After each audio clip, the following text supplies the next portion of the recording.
welcome aboard, everyone, to another lovely Sunday evening of This Is Difficult, the world-renowned podcast of the best podcasters ever made, assembled in one place. I am your co-host, Lord Yeshua, and my real name is Josh. Oh, we got those now. We got Paul here. We're on his channel. It's Ryugami-san himself. And another letdown, it's Zach. Oh. And here we like to talk about video games and do other things related to such subject matter. And we started playing some this week, and we're going to talk about it and volley it over to Paul. Someone else go real quick. Oh, no, it's working. All right. I thought my mic wasn't on. All right. Hey, we're good. Streaming is difficult. Yo, I panicked there for... Good job. Did anything just work? Oh, wait, are we live? Okay. Phew. Let me fix that. Now it's working. Fucking weird. All right. Paul is very quiet. Uh-oh. Oh my god. There we go. Haha, you can all hear me now. Yay! All I right, should Paul, have what did you done play this week? What'd you play? Pump the brakes, guys. Let's slow down here. I just got my mic working. All right. God, I love that we're world renowned and the best podcasters in the world, by the way. I love that Josh is ever assembled. speaking that into existence. Can I've also everyone hear noticed me in that- chat? The only way for it to become true. I've also noticed that every week, Josh somehow manages to make us laugh right before we go live. So Paul and I are just cracking up while Yeah. Josh does his interview or his intro. I try and keep Yeah. it fresh for you guys. Did you guys have a good week? Yes. I did, Cool. yeah. Anything exciting non-video game related? happening in your lives? You go first. I got next year's contracts for both my teaching jobs. What? Yeah. Nicely Yes, done. very happy. Going to sign those this week and turn them back in, and then finish my recertification because I have to have that too for the contract to be valid. So Yeah, Sounds like yeah. the beginning of the end. Very good. don't even, Josh. My anxiety's through the roof as it is. Just kidding. It sounds great. That does That's sound awesome. good. What about you, Josh? Anything cool? I started a new job this week, so that's really fun. It's Very still cool. training because we don't open until the 6th, so it's like a huge crew of training people right now. So Are we allowed to ask what you will be doing? it's just restaurant work, so it's just nothing too glamorous right now. But yeah, that'll be fun. Hey, it's something, right? It's something. So training right now, learning the ins and outs. So it's Cool. gonna be pretty fun. Nice. Cool, I cool. think. Yeah. I went camping this weekend. Oh, that's a good one. I've been dying to go Yeah. camping. I also went to the beach. That counts. Beach is nice, except for Yeah. there's sharks there. don't I think know. there might You, be. dude, Unsure. We're Yeah. unsure if there's sharks. We went pretty deep. Honestly, we were just like They're swimming there. around, getting smashed by the waves. It was so much fun. I'm sure there's sharks. People go deep sea fishing like right at the shoreline here, so it's kind of Yeah. It's probably we shark. went camping off the coast of Maine last summer, and my friend was like, or my niece was like, "Can I go swimming?" And Eric was like, "No, are there sharks in there?" I'm like, "Are you kidding? No, we're going swimming and it's fine, and she's not going to get eaten." And he's like, "Your funeral." She got eaten. No, That's she the did moral not of the get story. eaten. Got It was eaten. All right, moving wonderful. on. We had a great time. In the end, she got eaten. We don't swim ever. Yeah. No, I'm not. We shouldn't be scared of sharks. Like 3 attacks, like in the U.S. per year, Right. The rest of the world. It's like something super low. It's super low. It would be way more if we were in the ocean more, though. We're Like in the that's like ocean a saying, lot, I'm telling you. People are. if really we were in good. the ocean as often as we were driving cars, we'd be getting eaten a lot more. Is what I'm saying. Yeah. Probably. Like, Probably yes. I would say the chances would increase, but Yeah. it was really fun. Welcome to This Is Difficult podcast, where we talk about shark attacks. It's Yeah. Shark Week here on This Is Difficult. We're gonna bring that stat to 4 a year, yeah. Don't sue us, Discovery Channel. or you I can don't sponsor think us. they're watching. Yeah. What? Sponsor You don't us. think the Discovery Channel is watching it? Seems Probably unlikely. Probably not. Okay, cool Good guys. game. What games did you play this week? Yes, I played a lot of Blue Fire. I really wanted to review it this week, but it should be done by next week. Game is really awesome. I'm not going to ruin too much, but it took me a while to get back into it because I will say this game had so many patches to it, or at least it had like one big slew of patches where the glitches were kind of like really running rampant. And even still, I've been experiencing some minor glitching where like I'll go to an area and I'll be like, oh shit, I forgot this thing, go back, and like platforms won't spawn and the music will like disappear and like NPCs will like not be there. And then I'll be like jump into the pit and then come back on the, you know, like in Zelda where you fall off and come back. and it'll all be back to normal. I'm like, okay, that's weird. Also, there was one almost game-breaking glitch. This kind of sucks that I experienced earlier this week, and I had to hit up one of the devs to basically get a cheat code. There's like a cheat menu in the game, which is really cool. He was like, press this series of bullshit and then type this in.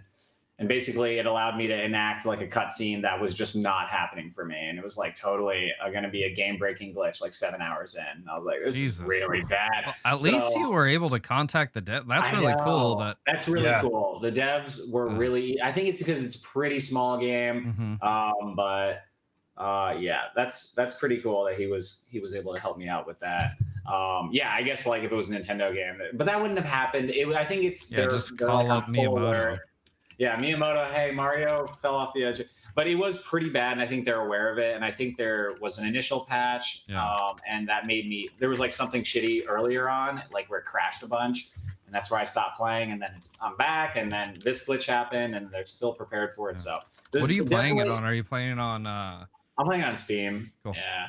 I wonder if the Switch is less glitchy because it's, Nintendo, everything feels better. But I did get it on the Switch. I haven't played much of it. I know once you get into the game, it plays perfectly fine from what I can tell. I did not get very far though, but the load time starting the game takes for damn ever. Yeah. That's one more reason why I'm excited about like a Switch Pro. You know, like pretty much the only reason. Really, the main reason is literally just the load times. That'd be really nice. But yeah, so what I've played is, seems to go well, but like I've only played like I don't think I've gotten past where the demo goes.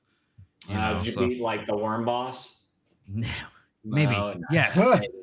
Yeah, I think I did beat a worm boss, I think. Yeah. I will say it pulls a Hollow Knight where it's like in the beginning you like don't have any abilities or anything, and then you keep your like inventory keeps expanding exponentially, and you get like so many awesome moves to where like now I like really feel like I've mastered like the gameplay, and it has like those sunshine mini games that are like stupid hard at the end of the game. Holy fuck. Like the most difficult platforming I've ever experienced. Seriously, in a 3D platformer at least. Yeah. That shit's just really it's also got like a lot of we talked about this before when we did the preview, like a lot of potential for free like speed running. Well, one of the devs told me that actually as well back when the demo came out, if there would be open source modding. For those who don't know what this is, like games like A Hat in Time have basically a mod room where you can like turn mods on or turn them off. If you have them off, you won't encounter them in online play or anything like that. But if you turn them on, you can access mods, which is basically like other people make levels. You can make different like skins and do all this kind of fun stuff, especially where there's a lot of like outfits in this game. I can see people doing a ton of crazy like costumes and overhauls like Mario and like Link and shit like that. Definitely Link from Wind Waker, I would think would be an awesome outfit. Oh, that'd be cool. This game is pretty akin, especially when you get later on, when you're like amazing at combat. Like it really feels like Wind Waker a lot. It's crazy. And there's even like the Z targeting where like the black on both sides of the screen, like the letterboxing. Oh, that's fantastic. Yeah, it's really I don't want to spoil too much, but the game is really like sucked me in once I got back into it. But it's definitely like I'm a little late on this review coming up, but it's gonna be. You got to take your time, right? You had a big move and all kinds of stuff. Yeah, that's true. So I'm getting lazy. And then me and Colin played some Majora's Mask online a little. We need to get back into that, but yeah, Blue Fire I've been pretty like really into it. So I highly recommend playing it before I even review it, just to like see what you guys think about it. But I do have a lot of thoughts on it, so we'll get to that another time. Who else? Awesome. Yeah, Zach, what'd you play, homie? So I finished the main story of Batman Arkham City. So the chat was all like, oh, let's go on to Arkham Knight. I'm like, no, there is still a bunch of side missions and a whole bunch of other stuff. And there's DLC in between. So we've still got probably one more session in Arkham City, maybe two, just to put a ribbon on that. But that was really fun. I love the ending. There's you fight Clayface at the end, and it's super, super cool. I remember that. Yeah, it's a really fun fight. Very frustrating. Like the first phase is very frustrating, and then the third phase is just incredible fun. So that one's really cool. I did a couple of runs of 30XX, just because it's easy to fire up and jump into that and play like for 20 minutes and then call it. And then the game. So Paul, you were off camping yesterday, so I filled in for the Samurai Saturday slot, and I streamed Arkham Horror Mother's Embrace. Are there samurai in it? RPD was trying to narratively be like, hey, this is kind of like a samurai in this way, and you're sneaking around, so there's that. And I'm like, call it what you want, man. This is it's just extra Zach Sucks at Games during the Samurai Saturday slot. That's all it is. Fantastic. But it's a really neat story, taking the characters from the Arkham Horror series of board games and applying them into an RPG setting, like a proper video game RPG setting with XCOM style combat, but like really toned down. You compared a game last week, I think, to the best movie you ever played. And this is kind of the best book I ever played. With like the cinematic quality is not very strong. Prime points out in the chat that there was some really, really disgusting stuff that definitely doesn't come out in the board game, but definitely came out in the video game. Are we talking like the final scene in the first episode of Invincible? I have not seen Invincible yet. Oh, okay. Yeah, it's gross. Yeah. I've been down a different TV rabbit hole this week. That's a podcast, the topic for our other podcast, all about TV, where Josh and I just go off for 90 minutes about the Avengers. Right. I haven't seen any of the new Avengers stuff. There's like 2 shows now that I haven't touched one episode of, apparently. I'm caught up on those 2, but no, Falcon and Winter Soldier's pretty fun, honestly. It's really fun. Is there a point in these new shows? Because it's just like so much. Yeah, no, they're definitely connected intimately. When's Phase 5? When are we getting to Phase 5? We're just in the beginning of Phase 4. Well, I thought Phase 4 was over after. No, Phase 3 ended at Endgame, and here we go. Oh. Phase 4 started with Spider-Man: Far From Home. I will say this slew of Marvel, getting completely off topic here, like it's just like not doing it for me. Like I had the best story arc fun with like the Infinity Saga. And like, I feel like there's no like risk reward factor in the new. I had a discussion last night with a friend of mine while we were camping about how, to me, and it's probably because of the Marvel Cinematic Universe, I'm way more interested in what DC has to offer. You're crazy. You're crazy. I was just having no one cares. I was having a conversation with my cousin about exactly the opposite. Really? I just don't care about DC, but I don't care. There's a different reason for that, though. Like my reasoning for that is sloppy.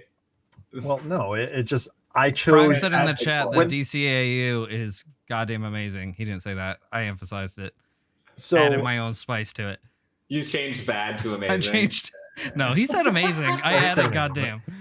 No, like I haven't deliberately watched any of the DC movies because I made a decision before seeing any of them, like when they were announced. I'm like, I'm just not going to watch these. I need to cut something out of my life, and Marvel's already in. Yeah. Like I'm already here. So here comes DC. I'm just not going to bother.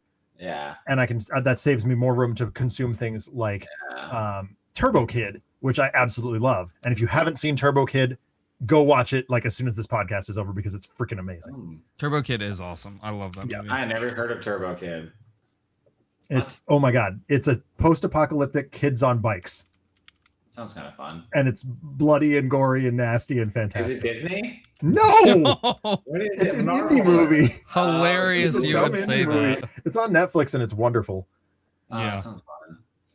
But is it still on Netflix? That's kind of how I felt about DC. I may not be on Netflix anymore, but where it's like, I already had like so much knowledge about the Marvel universe. I'm just like, oh, it's so stupid. I have to now learn about. And I used to read DC, like I like Watchmen and Green Lantern. Green Lantern is like awesome. There's a massive universe for that. But like Green Lantern is probably my favorite DC thing. But like they didn't do the movie. Guys, Batman is great. I love Batman. Batman's my favorite, but they keep going up and down. Okay, I will say when Dark Knight was a thing, like that was like Batman was my shit. Like they really did it so well. Those are probably my least favorite Batman movies. I don't get that. The Christian Bale ones. I hate Christian Bale. They're so good. Hate Christian Bale. You like the Ben Affleck? I know. Here's the thing. I love Christian Bale as an actor in everything other than Batman. I think he was a terrible freaking Batman. And I do like Ben Affleck as Batman. I think he's the best Batman we've had. When they announced Ben Affleck as Batman, I'm like, ooh, maybe I do end up seeing these movies. Like, all I know because is they're I'm a just fan. so different. I feel like I really liked the origin stories and like the psychology of the way Christopher Nolan did his movies. Whereas like, yeah, it might not be the best acting or story or whatever, but like the characters, especially Dark Knight. Let's fucking be real. Dark here. Knight's Like, a terrible movie. God. No, What stop. the fuck, Dark dude? Knight is a you're terrible totally movie. wrong, Paul. It's 100. so No, wrong. let me just hear what I have to say. This is important. I don't think it is. This is after saying important. that. Okay. Heath Ledger makes that movie good. Yes, if it that's was right. not, if it was That's not for so Heath Ledger's together. performance, that movie would be incredibly dog shit. The I rest still of the think- movie is dog shit. Absolutely, that is I still correct. think other Two-Face guys- is the worst character in I that think he's movie. I like He's Darren Aronofsky's fucking Two-Face. terrible. I like Oh my his God. arc, actually. And I think their arcs made the movie. I think that No. Harvey Dent actually was really Harvey awesome. was Personally. awful. What Absolutely the fuck? fucking You terrible. didn't like The Dark Knight? Oh. It's like one of the best superhero I've watched movies. it. No, I loved that movie when it first came out. I watched it probably like freaking 100 200 times, times. I'm not even kidding. I Yeah. would watch it literally every night. And it became more and more clear to me every time. Like every time I would rewatch the movie, I was like, wow, this isn't even a good movie. Like the only reason That's I'm the watching this is craziest because thing ever. Heath Ledger is so goddamn amazing. I His will admit performance is- he takes it over the top though. Like This is a literally video that game performance podcast, by the way. His performance is a tour de force. Like Right. seriously, he should have gotten the Oscar for that performance. Personally, it was like absolutely perfect. Anyway, I played Arkham Horror, Mother's Embrace, Back to Batman. and it was great. It was very slow, which was great for interacting with the chat. Like, I'm glad I did it live as opposed to just doing it on my own, because I think if I did it on my own, I would have been bored to tears. But the story's really interesting. It's exactly what you'd expect.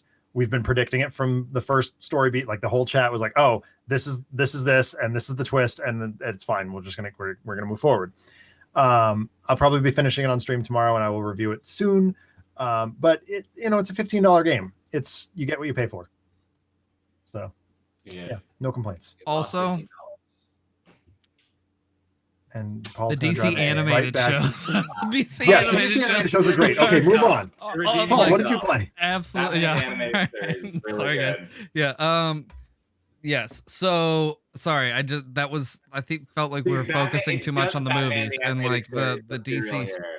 The Batman animated series and Batman Beyond and nothing else. no, are you kidding me? Have you seen Justice League Unlimited? Have you seen I didn't Teen love the Justice Titans? The original Justice League cartoon was freaking so good. the best of them all, Young Justice. Young Justice is Young Justice is really good.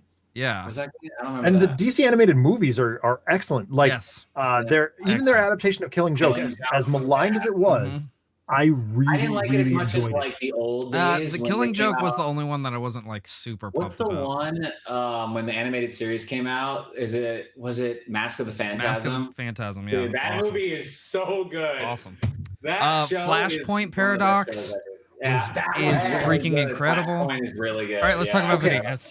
Look, I got to be real here for a second, though. Okay, let's hear it. Can they please animate the button? Button. It's Batman and the Flash discovering the Watchmen stuff. Oh, I have not Mm. read that or seen that. It's so good. That's cool. Yeah. Yeah.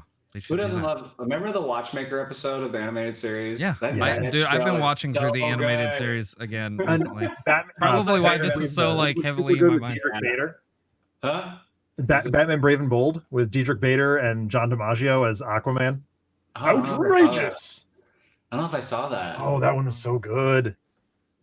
Video I know games. they all died in Flashpoint. Anyway.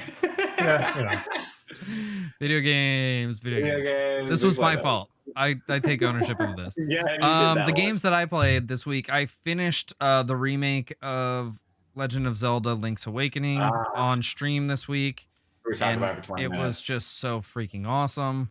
Such a Well, good we're game. gonna talk about it, but we're gonna talk about it on. I'm gonna do a review because there actually are some problems I have with the game. Oh, you said that. you mentioned that. Dude, what the fuck is wrong? Josh and I flipped out about that He too. doesn't like Dark Knight. He hates Link's Awakening. I'm very opinionated. Right? I can't believe you don't like Dark Knight. No, I love Link's Awakening, and I think that the game was I think the best they could have possibly done with a remake. Yeah. It's like the best remake of a video game I've ever played. But Yeah. there's still things that I have problems with, and I'm telling you, they're so minuscule. You're gonna freaking laugh at me when I tell you. Surely it's better than the original, though. Surely it's better than the original, correct? In most ways, yes. In most ways, yeah. Yeah, like in most ways, I would say. In most ways, for sure. For sure. Josh, I don't know if you saw this. I think I posted it to another Discord. I found an area rug that is the map from Link's Awakening. What? That's and Paul and I both immediately texted our respective wives, and they both within this like the same minute of each other texted back no. Yeah, why straight no. I don't want that. Well, my wife said yes once we have our own place. So like my wife said you could put that under your desk, which like I'm not gonna move my rat's nest of a desk to put the thing under there so I can't even see it. And I was like, what about like just over here? Because we're kind of like currently like turning this upstairs into like maybe like a secondary living room, maybe come up here and chill and watch movies or something like that. Or like she can do crafts up here if she wants, you know, shit like that, whatever. Anyway, and I was like, we could put it like, you know, right in that area. Here, I'll show you. Oh wow, it's really like right over there, you know, see in front of that couch. Yeah, see, that would be perfect. And we could put like a, you know, like a coffee table there or whatever. It'd be rad. She's like, nah, not happening. What's the area of the rug? It's literally like it's variable. But Adam pointed out that because of the price, it may be really at dog-esque quality.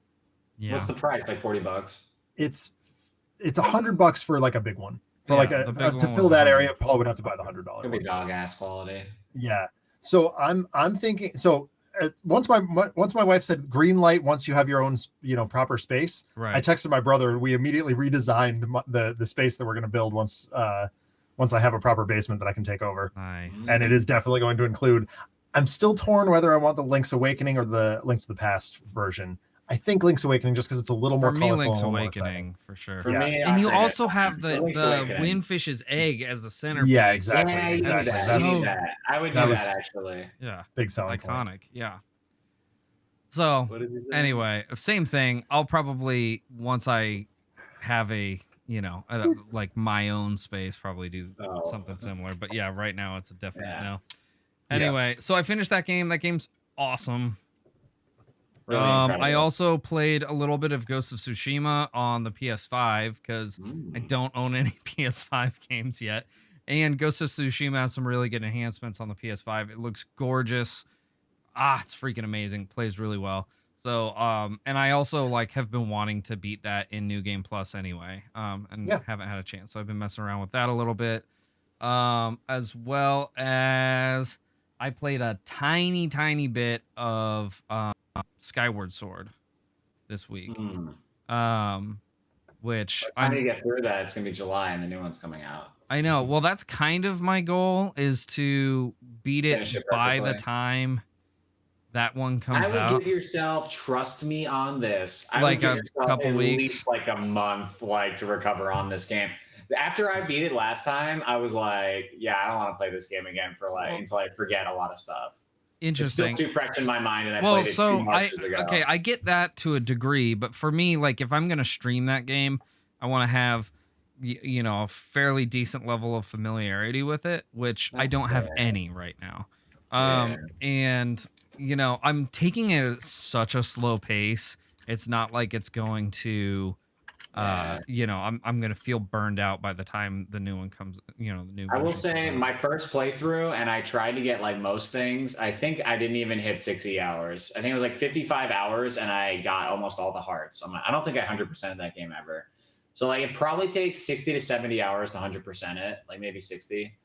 But just be warned, if you're gonna get like a decent amount of parts and side shit, it'd be like between 50 and 60 hours probably. Well, one of the things that it does that I don't like, which kind of is, I think, a little bit of where they got some of their ideas for Breath of the Wild, is like the kind of collection shit, like and the upgrading methods. Like you have to collect a whole bunch of materials in the wild, collect bugs, shit like that, in the wild in order to be able to upgrade your items. And I'm not super keen on that. Dude, I prefer... There's like a whole side language in that game, just like in Twilight Princess, where there's like all that side bullshit that you're like, cool. It's just like a lot. it's like so many added things in Skyward Sword as well. Yeah. So, and that's not, I don't think that makes it bad. And I don't think it's No, it's egregious in this one to the point it is in Breath of the Wild, but it's a little annoying. It's egregious in so, Breath. Yeah. I will say I am really hoping that it's not just a remaster that we get. I hope we get like an actual overhaul. Oh, yeah, we're going down this rabbit hole. I hope we get a real like quality of life enhancement on Skyward Sword. I know they're like they've shown a lot, yeah. They've shown like controls and stuff, but I want like other things to be sewed up, like stamina get kind of adjusted. Like I don't know. There's a lot of stamina. That. And like the stamina is so like, limited. I like right now I'm going through the Lanayru or whatever area desert, and like running from one thing to another. So you know, it like you have such a limited amount of stamina to get through the fucking quicksand. It's dumb. You know, yeah. It's a little annoying, but get it. Yeah. I don't. I mean, I don't know. That game, I always say it's like giving birth. Like at the end, you're like, what a beautiful baby we made. But like during it, you're like, damn, I pushed that out of me. That hurt like shit. Well, that just made it weird. It made it weird. No, Paul will see when he beats it. It's like one of the best stories Zelda has to offer for sure. And one of the best gameplays, but so painful. Well, I mean, there's a reason they're remaking it, right? Hopefully to make it better. And hopefully I think there's a lot of reasons. I think that's one of the least played Zeldas because it came out near the end of the Wii's life cycle, and no one really played the Wii U, and so like not a lot of people picked that game up. I think it is like the least purchased Zelda game. So shitty. Yeah, and so also a lot of people were turned off by the control scheme. So so with them revamping the control scheme, polishing up how it looks, putting it on their most popular system they've had, maybe ever. I think they're trying to give it, a second chance, and I think that it stands to, perform really well. I think it stands to rival Breath. I think that once people play this, they're going to be like, "Oh my god, why did they give us Breath?" When this is like, I actually think I've been thinking about that a lot lately because I've been watching something on YouTube, or some dude on YouTube who just discovered Zelda, and Breath of the Wild was the first one that he played, but then he went back and played Ocarina of Time, and I think he's also playing Link's Awakening right now. Anyway, but like, he absolutely loved Breath, which is fine.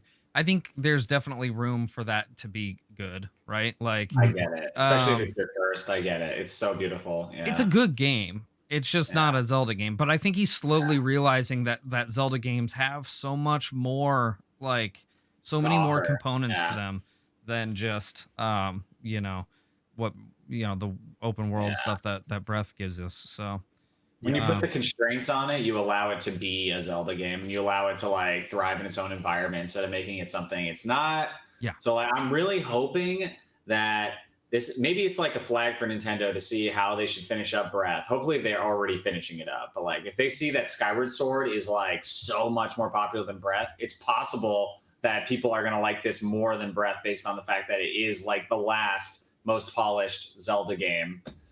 I don't know. And then maybe they'll make Breath, like they used to. I don't know. That last thing with Iwata, he was like, we're kind of going in a new direction, he said in that last direct. I'm terrified that we talk about this way too often, but and this is the last thing I'm going to say about it, but like I expect Breath 2 to be similar enough to the first one that like, whatever, we're going to just have to deal with it. But what I'm terrified of is that this is the direction of all Zelda games in the future, and hopefully they get enough feedback from the fan base to be like, we actually like the old ones a lot better. We like the old ones. Yeah, give us more of that. So, give us more of that. I think, last thing, but like, it would be really cool to see a new top-down also, like on the Switch. I think that would be something that we haven't gotten in so long since A Link Between Worlds, and that was like 2012. And, I mean, use what they've established in Link's Awakening. Yeah. Just do more of that. Yeah, you could do that. Give us a new world. Yeah. You could do that.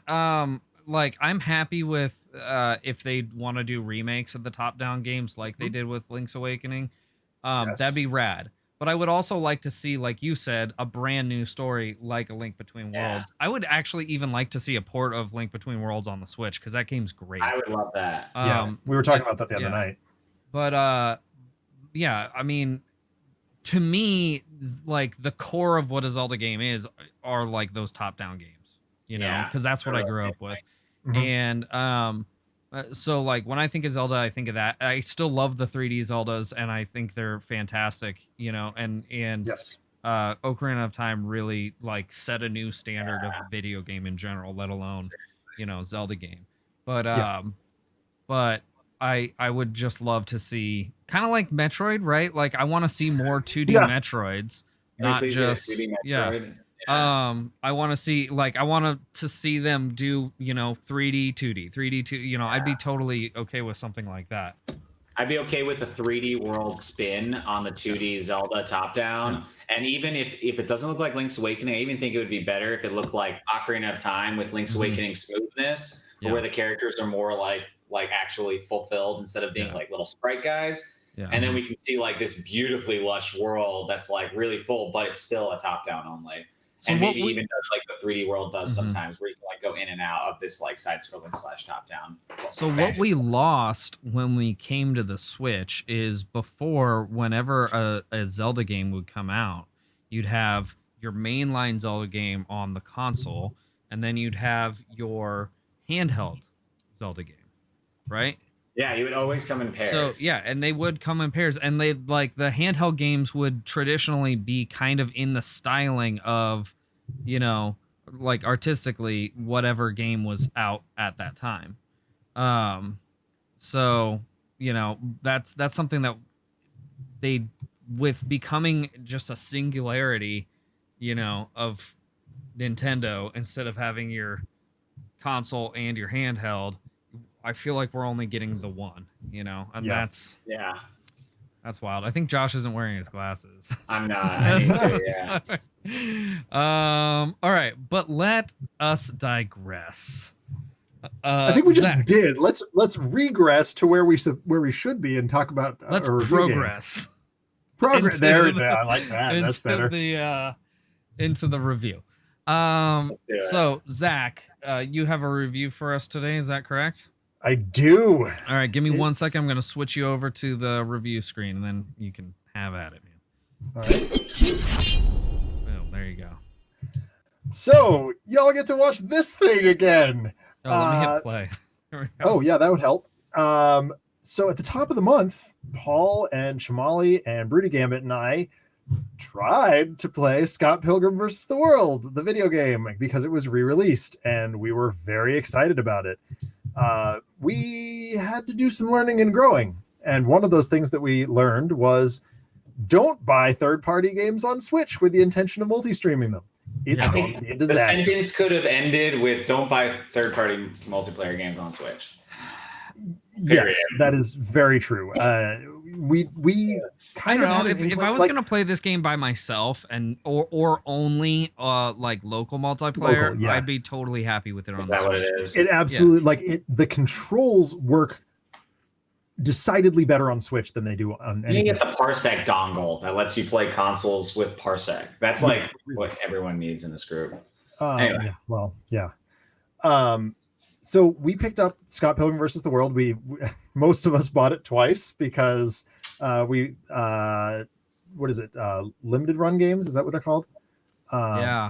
Limited Run Games did a physical copy release. We haven't gotten those yet. We haven't gotten those yet. Are you serious? They said a couple of months. They said I think May is their target. So it'll be a little while before we get those. But we were like, oh, great, cool, physical Switch cartridge. That makes the most amount of sense. That way, if they ever take it away from us, we can continue to play it. Yeah. But we then had to go back and also download it again because we wanted to stream it. We got everybody together in the room. We canceled Samurai Saturday, although we forced Paul to play as Knives because it was about the closest we could get to a samurai. And we all jumped in the room together. We loaded up the game, and Broody couldn't connect. And then we loaded up the game in such a way that he could connect, and Paul couldn't connect. And we fought connection issues for a considerable amount of time before we finally got 40 minutes probably. Yeah, it was a good 40 minutes at least. And then we finally got everybody together, and we got through the first level, I guess, and pretty much no problems there. Then we got to the second level, and poop hit the fan again. So much so that Paul had to. I think Paul's instance was hosting, and the rest of us all went into a shop. Or no, he went into a shop. You can explain it better than I can. Okay, so this is what happened. There's a shop in the instance, right? Yes. I go into the shop, no one's in there. But everyone's like, we're in the shop. And I'm like, I don't see you. I go out of the shop, everyone's outside the shop.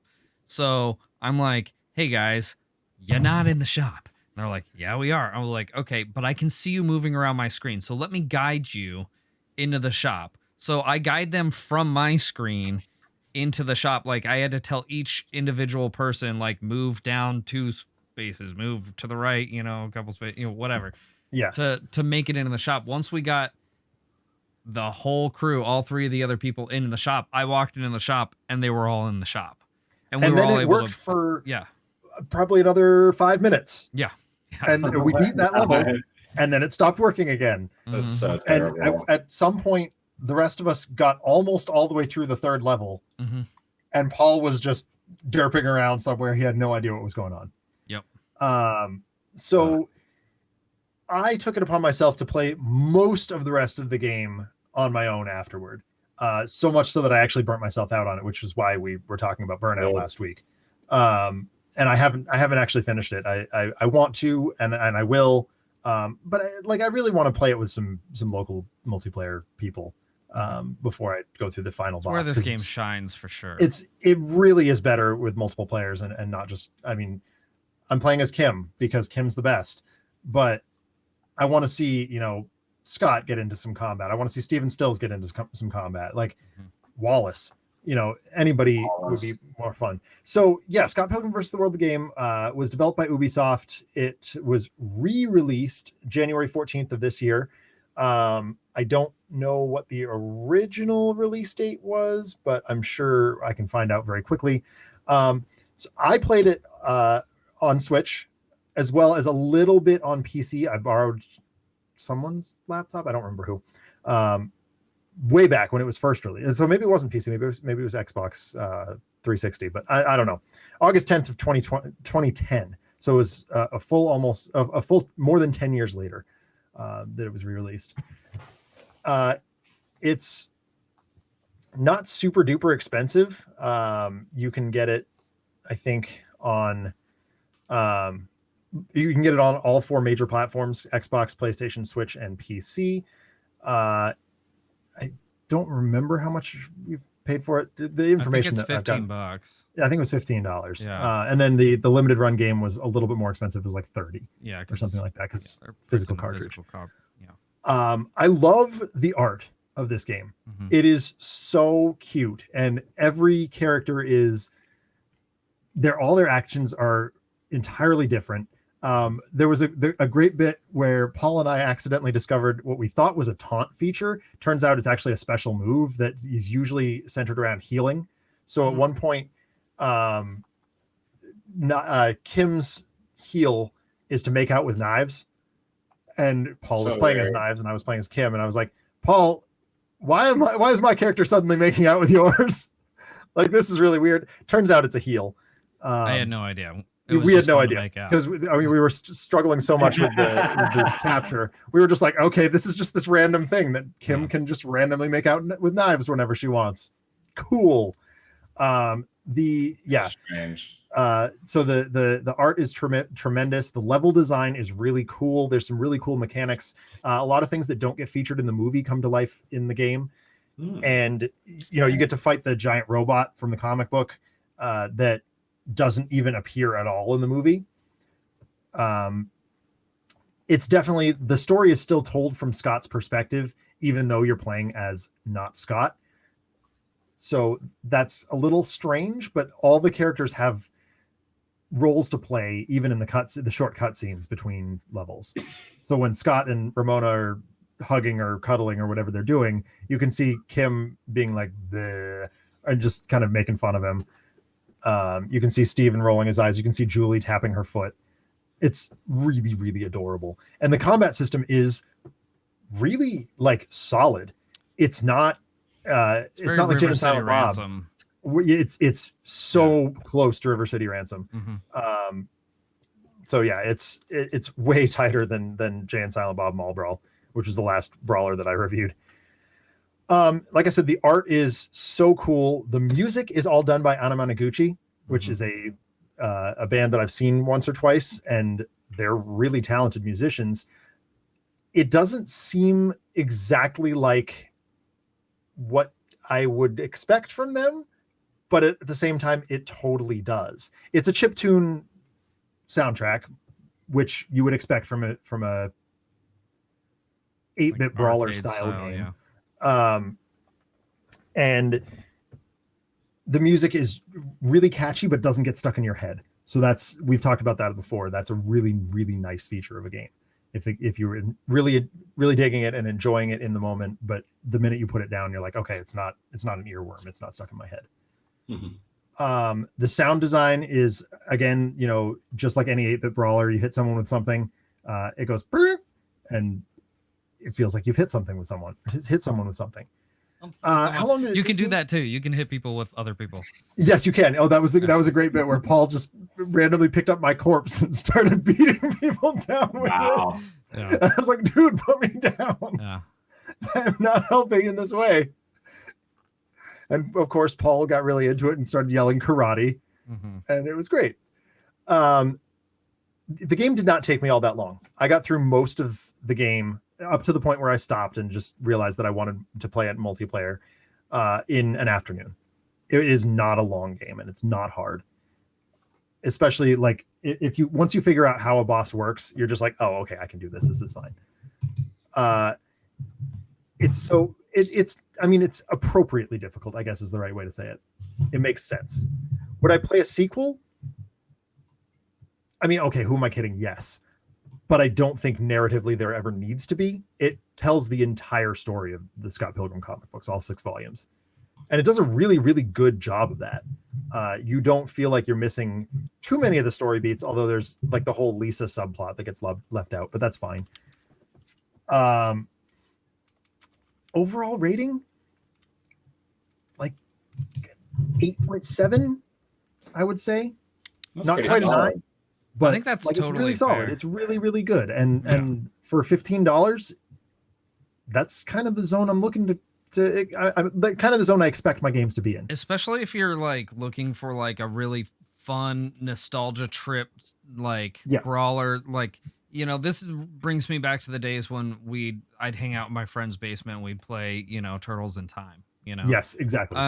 So like, it's definitely kind of in that style of those old school brawlers, and it's fun and it's really well executed. The local co-op is fan-freaking-tastic. I just wouldn't ever advise doing network Do not play play network on a play. Switch.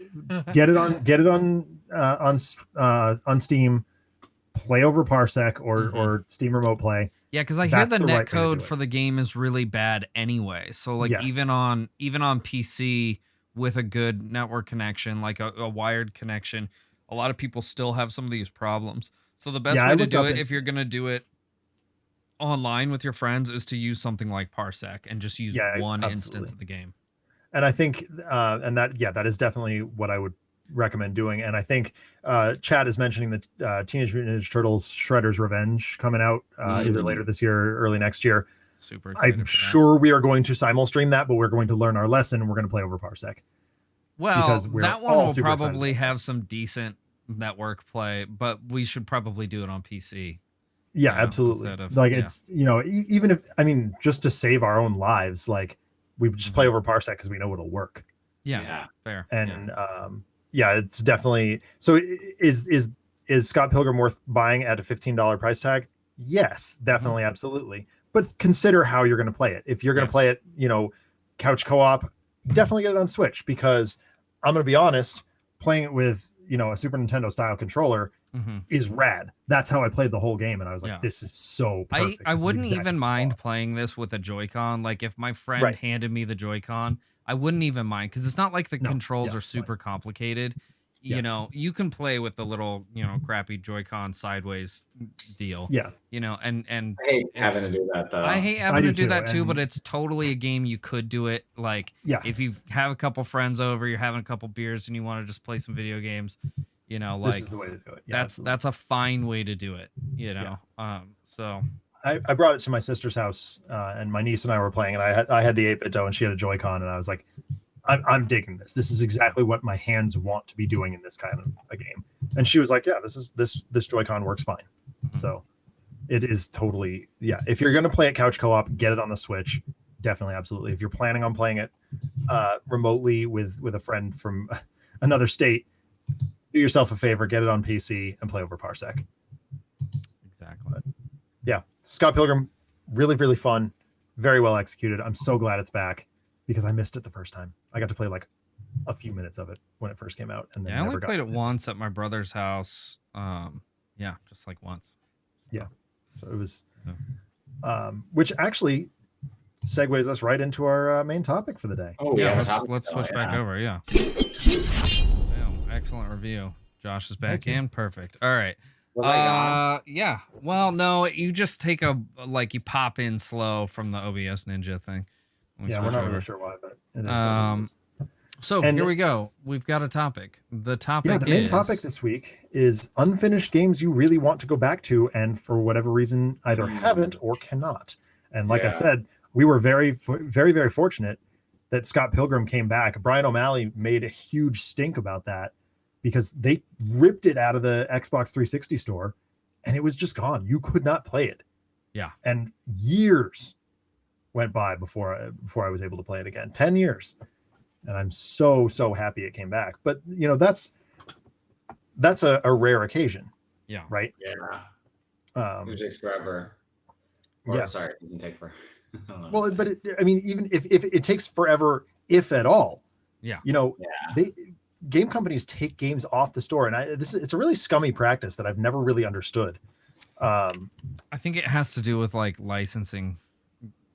Oh, speaking of which, guys, everyone only has 3 days to buy Super Mario 3D All-Stars and to even play Super Mario 35 ever again. Yeah. That's like making me really sad. Speaking of games you'll never be able to go back to. Mm-hmm. It's like, so yeah, I have an unopened copy of 3D All-Stars. Nice. So.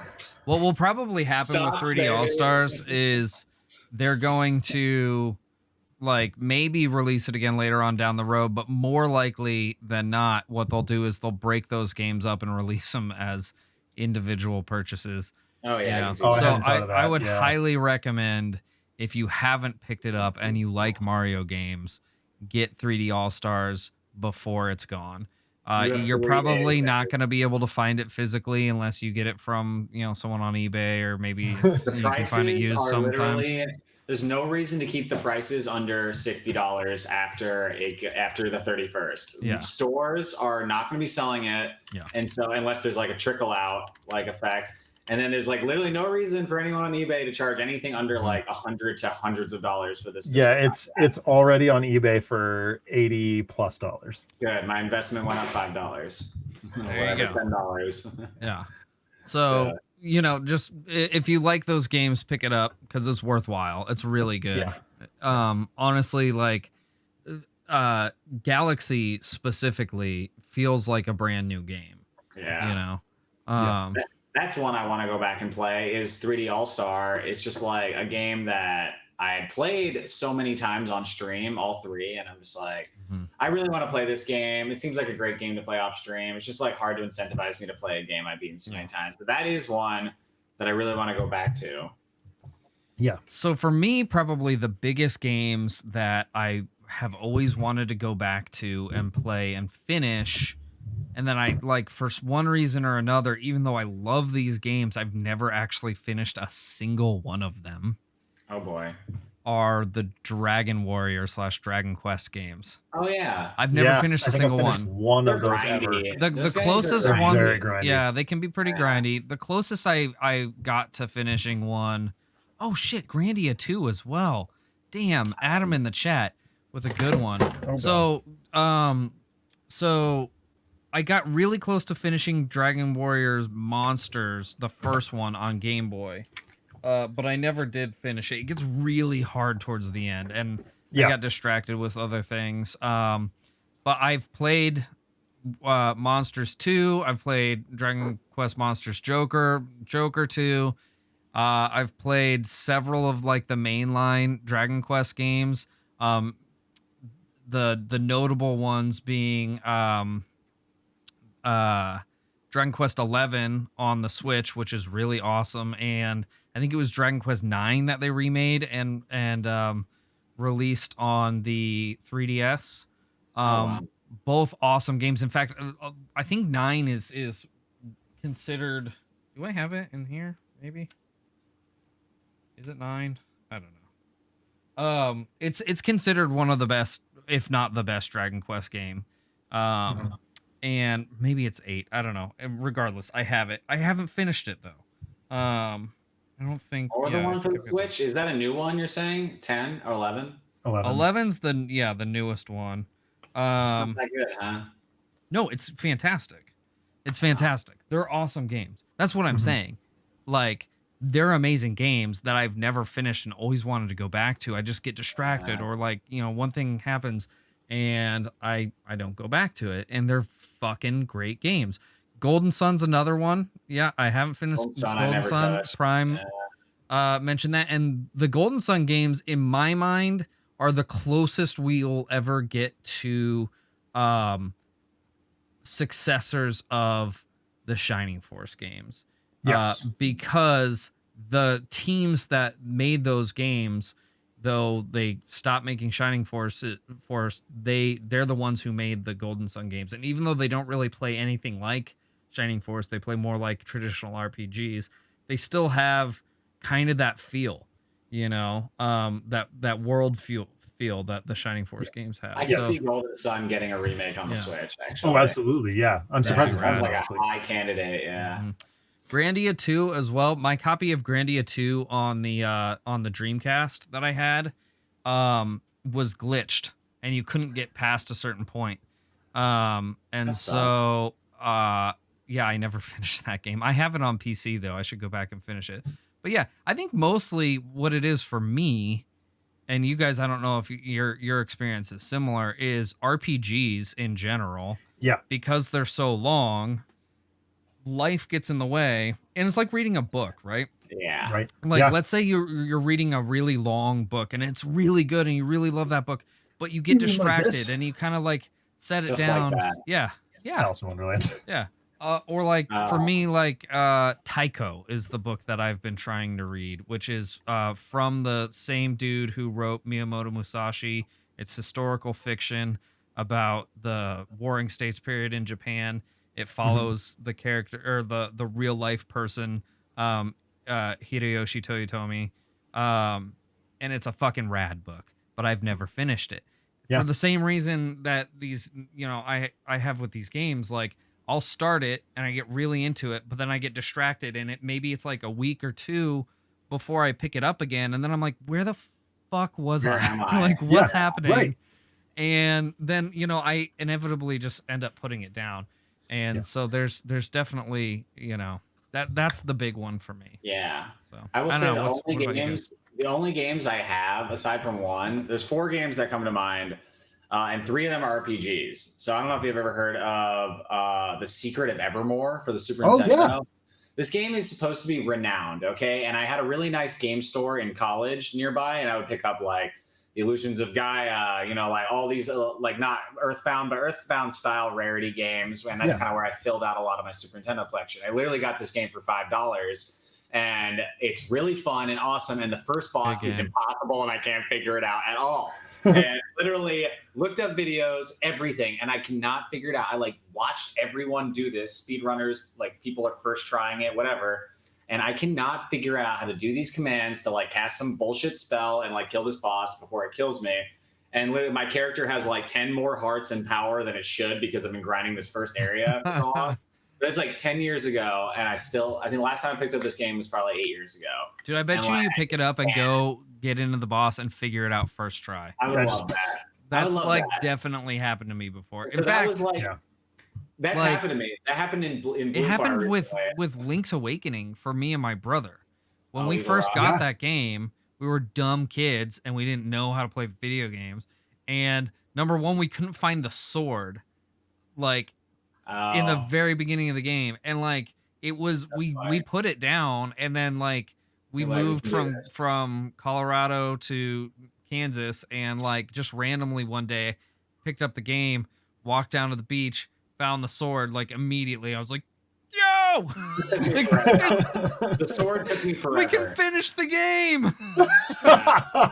That's like definitely like a huge thing, and I would say like Zelda games kind of encompass that like RPG aspect where you're like, I don't know where I am, like, so where do I go? And it's just I lose this knowledge, and so put it down.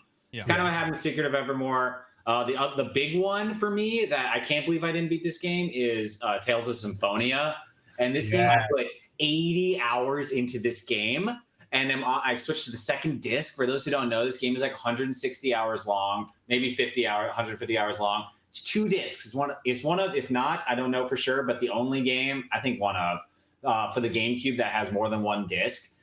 It's madness. So I literally crushed the first disc, and like there's an area where I just like, I couldn't remember because it took me so long to find it, and like I couldn't remember the story as much, and I kept picking it up and putting it down, and like I got so lost and forgetful, and like I would find a cutscene and I'm like, I don't remember. Like, I almost wanted to like replay the whole game, but I'm like, wow, I put 80 hours into this game. Yeah, you don't want to go back at this point. Yeah. Another one for me was Deltarune. I don't know if anyone knows what this is, but it's actually a sequel to Undertale. And the guy, Toby Fox, did a bunch of little games, like 8-bit games. This is literally a free game. This game is amazing. And I downloaded it in the last like 4 months, actually. And it is really, really amazing. It's a text-based, unique style RPG, although unlike Undertale, it more follows turn-based rules with an Undertale twist. The characters are amazing. It's like really an amazing game, and it is literally free, and you just go to the Deltarune website. You can download it right now. I don't even think it's like a download. I think you just go to the website and it like remembers your file. It's something weird. And then the last game, and so those are all RPGs. It's literally the same thing where I just like want to keep going, but I need to really commit. I usually, when it's a story-based game, like Blue Fire right now is my story-based game, it's really hard for me to dabble in other story-based games because it just confuses me. Right. You get my last game, lines crossed. Yeah, lines crossed. My last game is Doom Eternal. And I want to beat this game, but it is so fucking grindy. Yeah. And I don't want to put it on easy mode. And even on easy mode, I'm just like, it's kind of a lot. Like a lot of the same just gory bullshit. And I'm like, I love this game. Trust me, I love this game. I would rate it like close to a 10, but it's really a lot, and I'm putting it down and forgetting it. That is, for me, the biggest thing is you play it, and you're like, okay, I'm burnt out on getting my ass kicked or getting lost, and getting really lost is a thing that could really frustrate you. And then you just like pick it back up and you get your ass kicked again because you don't remember. Okay, let me give it another week. A week later, I don't remember. I getting my ass kicked. I forgot how to play too now, and then it's like a month, and you're like, I don't even know what this game is anymore now. Certainly can't play it, let alone remember where the fuck I am. Yeah. Right. I will say Doom does have a sweet tutorial area on the ship where you can literally like, or even in the pause screen where you can literally refresh everything. Like you go to like a shooting range and it's just like, do this, do this, do this. And it shows you how to use each move again. So you can like remember, which I think all games should have, like an area that you can refresher course. Like Cuphead has the first level, or before the first level is like a refresher course area. It teaches you all the moves.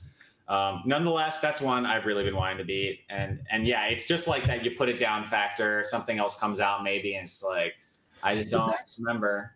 That's the big one for me, is something else comes out.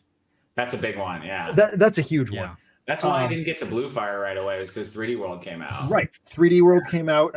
I stopped playing Scott Pilgrim. And then 30XX dropped, and I stopped playing Hades. And I love all these games. They're great, but I just can't keep up. I can't keep up with the pace at which they're all coming out. Yeah. And like you, Josh, I will pick a story game and go all the way through it all the way if I can. I'm hooked. Arkham Horror I Mother's can't put it Embrace down. is Yeah. my current story game, and also the Batman Arkham games. Like, there's a reason I'm not playing other stuff right now. I'm week after week I'm saying the same things in my games that I've played this week. Yeah. Because I don't want to lose that story out of my head. You don't want to lose the feel for the game too. That's like why I can't put Blue Fire down. It's just like I don't want to lose the story. I don't want to lose the feel. If I put it down for 1 minute, maybe I won't be as excited about it. Like, I want to finish it on top. Like, you want to beat the game and be like, I was as awesome as possible because I played it so religiously that like I was really good at the game and remember it all. Yeah, it's like a huge factor to playing it straight through. I guess that's why I was so excited when I finally finished Majora a few months ago. I was like, this, I know this game is great. It's been great since I was a child. So I've just never had the chance to sit down, devote my time to doing this. So glad you got to beat through it. Yeah. And I was super digging it. And I'm a little worried that when Skyward Sword drops, I'm going to be engrossed in something else. I mean, this year alone, or just on my streaming list, the active queue is I want to finish the Arkham Asylum series. I've got Mass Effect Limited Edition coming, or Legendary Edition rather, coming out. I guess Gotham Knights got pushed back a little bit, so I've got a little bit of a breather on that one. I want to play that with you. Yes. No, absolutely. Yeah. That is, I hope so. That's the one with the Bat family. Yeah. I want to play that. Yep. I got dibs on Nightwing, just so you know. That's what okay, then Red Hood for me. Yeah, absolutely. Sounds great. Yeah. And then like The Medium is coming out, or I guess it is out. I'm saving that one for Halloween because it seemed to make sense. But like, the list is a mile long of games that I still need to play at some point. Yeah. And I try really hard to get through all of one game before I move on to the next one. But by the time I do, something else has almost invariably come out and just shoved me to the side. As is pretty well documented on this show, I'm a giant Mega Man dork. I've finished maybe, of the main Mega Man and Mega Man X games, I've finished maybe 5 of them. I finished more than 5. I finished most of the X games. I've not finished very many of the. Actually, I've never finished a single mainline original Mega Man game, other than, and you can't even call it mainline because it's on the Game Boy. Mega Man 5 on the Game Boy, which is probably my all-time favorite Mega Man game. Right. Other than the Zero game, I don't know the Zero. I've finished all the Zero games. That I've definitely done, and I finished the first 4 Battle Network games. But I finished most of the X games. Yeah, so that's how it breaks down for me. I've finished Mega Man 2. That is the only mainline Mega Man game that I've finished all the way through. And then I've finished X 1 through 4. So I've never beaten a Mega Man game. Makes you feel better. Really? Yeah, I think that's one that would be a good stream game for me. Yeah, we should definitely have you. So like, not only do new games come out, but let's not forget about backlogs of games that we just want to play. Like, if I ever want to be like, I want to just play Mega Man 1 or whatever one's the most sizable. Would love Mega Man games. You would so love Mega Man. Like as much as you love, like Metroidvania, Cuphead, platforming. Yeah, it's basically like the original Cuphead inspiration. You would, dude. Mega Man 11. That game's hard as fuck. Oh my god, I can't get through that game. So hard.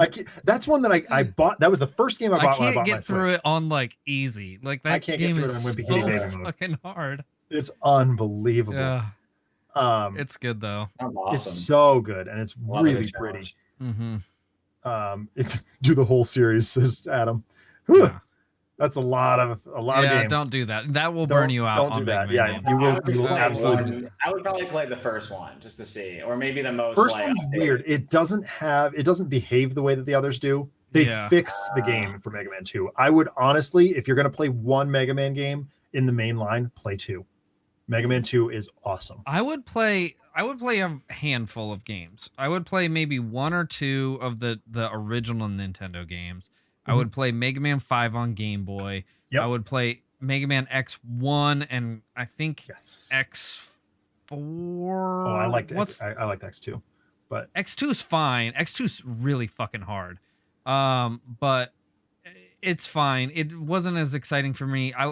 Because I like to play as Zero, right? Yeah, me too. And so I think X4 and 5 are the ones where Zero is more of like a feels like a central character. Yeah.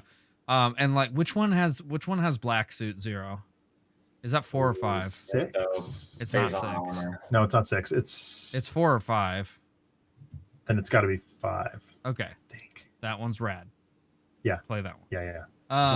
But anyway, so like I would play just kind of like a smattering, like one or two from each console at your leisure. Honestly, though, maybe pick one to stream, but don't like go all nuts because that's a good way to burn out.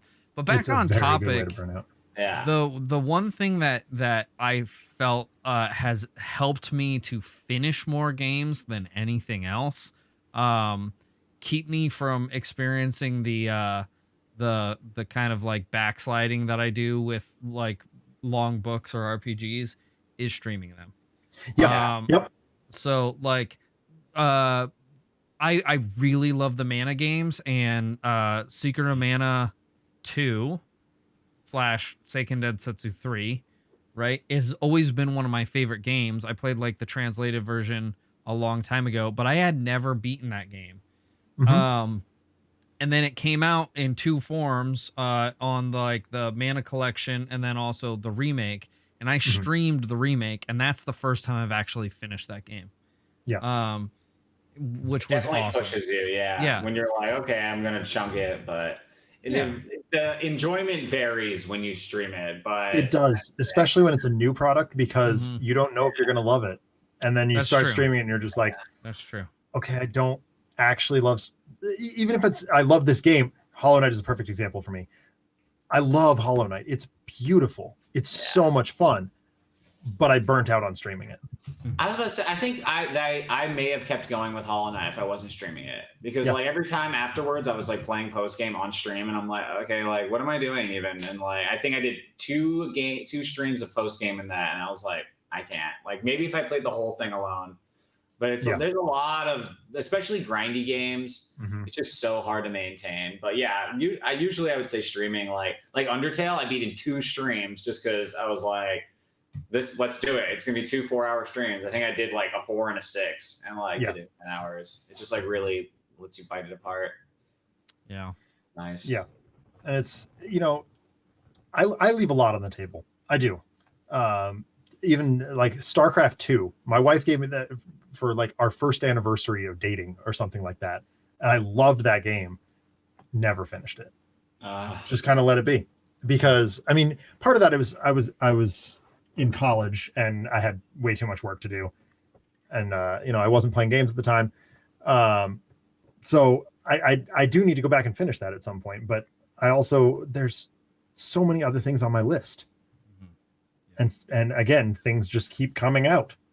It's like I can't keep up.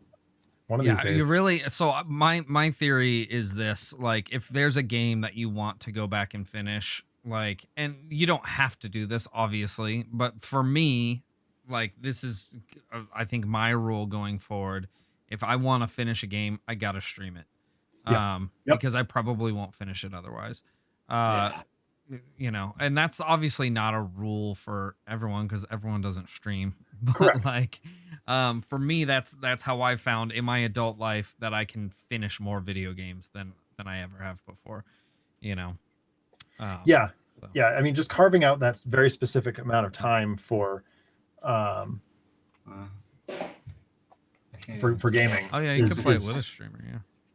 Yeah, that's another option. I mean, I don't think I would have gotten through anywhere near as much of the Destiny content as I did if I weren't playing with you. Yeah. So, and I really like that game, at least in terms of the story and the lore and all that stuff. The art aesthetic is gorgeous and very cool. But again, like when it got to the point where I needed to do stuff on my own to keep up, I was just like, no, I don't feel like doing that. I'm not doing that anymore. Yeah. So yeah, it's really like just like last week. The takeaway here is find a block of time that works for you to get through the stories you want to get through. And if a story's not worth continuing, don't push it. Like don't force yourself to complete a game that you don't care about. Yeah. Yeah. That's another thing that keeps me diving into old games is I'm like, I've already beaten these. I know how good they are, and I can just destroy them if I'm streaming it. It's You're not jaded either, Yeah, I'm not jaded. I know it's a good game. Maybe I can like find new things. I love when you find new shit.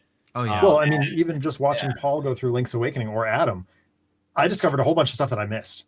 I just played it through to get the story. That's I think I said it recently. It's the first Zelda game that I've ever played without a walkthrough. And I mean, it remains the only I admit one. I used the walkthrough on the original Link's Awakening.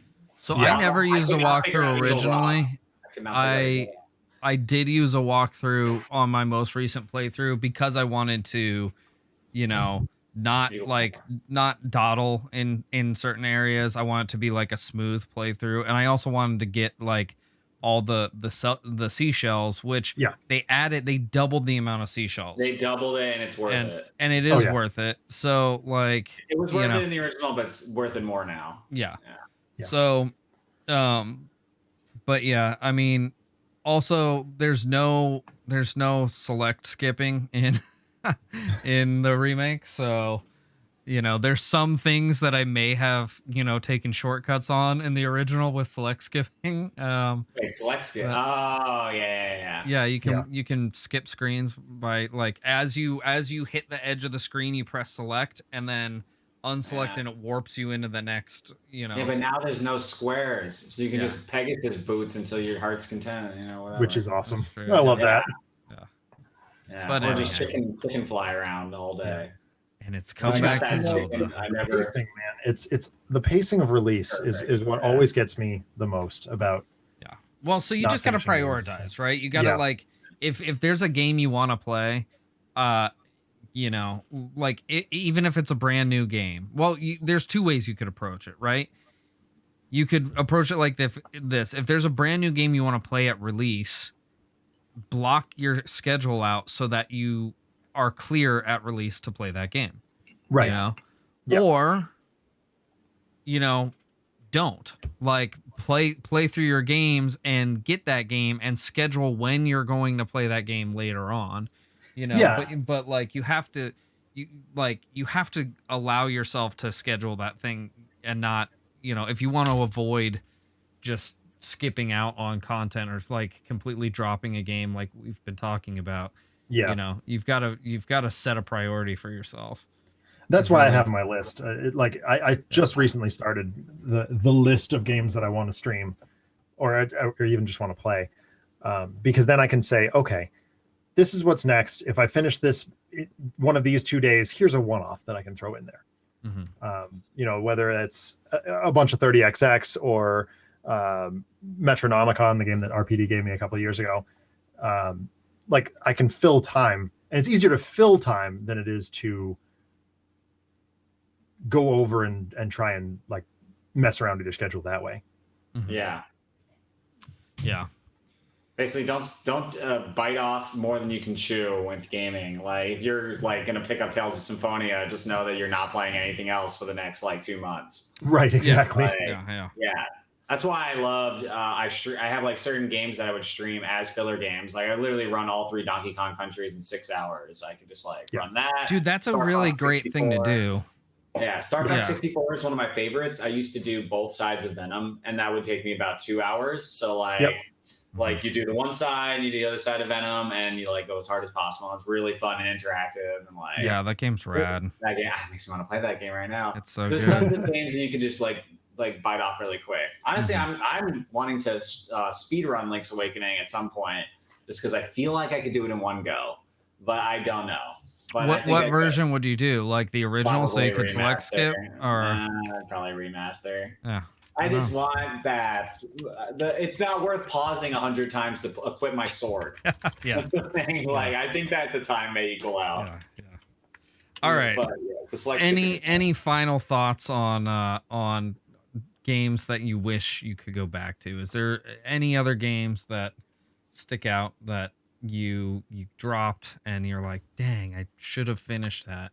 I will say it's nice when you have that feeling. It's usually worth it to go back and beat it. So like the 2 big games that I'm really glad I did go and do this with, Metroid Prime 1. Sorry, I put it down like it was like right where the Phazon mine started or something like that, and it was getting scary, and like I got lost, and I'm like, if I touch anything, I die, and I'm getting lost, and it's freaking me out. I put that game down for 2 years and literally picked it back up and beat it in a week. Like back when I was like 14. Nice. And I'm like, I'm so glad I fucking picked that back up. One of the best Metroid games ever. Another one is Phantom Hourglass. I don't know how many years. Phantom Hourglass. I love Phantom Hourglass, but I got so hung up on like the controls, and I like got really lost in like the Ocean King dungeon, like the second iteration. I was like, I don't know what I'm doing. I'm getting kind of lost. Controls, other games, etc. I think that I put that down for like 4 or so years. It was a lot. And then again, it was like I picked it up 1 week. I figured out how to do it, and I beat it in like one maybe 2 weeks. And I was like, that was a beautiful game. Funny story, my game got stolen like the next week. Oh my God! I just beat it in time for it to get stolen. So thanks, asshole, whoever stole it. But I beat it, so laughs on Probably you. Colin. It's probably Colin. I finally got 1,000 Year Door back, by the way. Shout out to 4Gs. Yay! Nice, very cool. It's funny. What about you, Zach? Anything else? Or I mean, there's any number of games. Any and number, really, yeah. the big one. I mean, the big ones have been finished. You know, That's the thing. Yeah. I'm really happy that to have some gaming time again, and to like I only just beat Mega Man 04, this past year, for the first time. 1 I've through never 3 I beaten played. that one. I've only beaten 1 and 2. Yeah, truthfully. So 3's great. 3's really good. But I'm glad to have that time back and to actually be making some progress on some of the games that I've left hanging over the years. So look for more of that on our channels.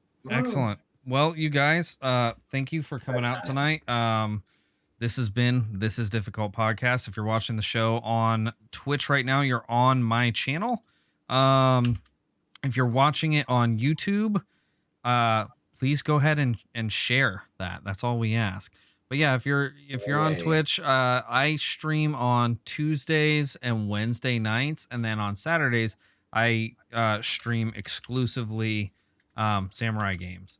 Not exclusively. I mean, almost exclusively samurai games. It's Samurai Saturday, guys. Yes. All of our social information is in the chat right now.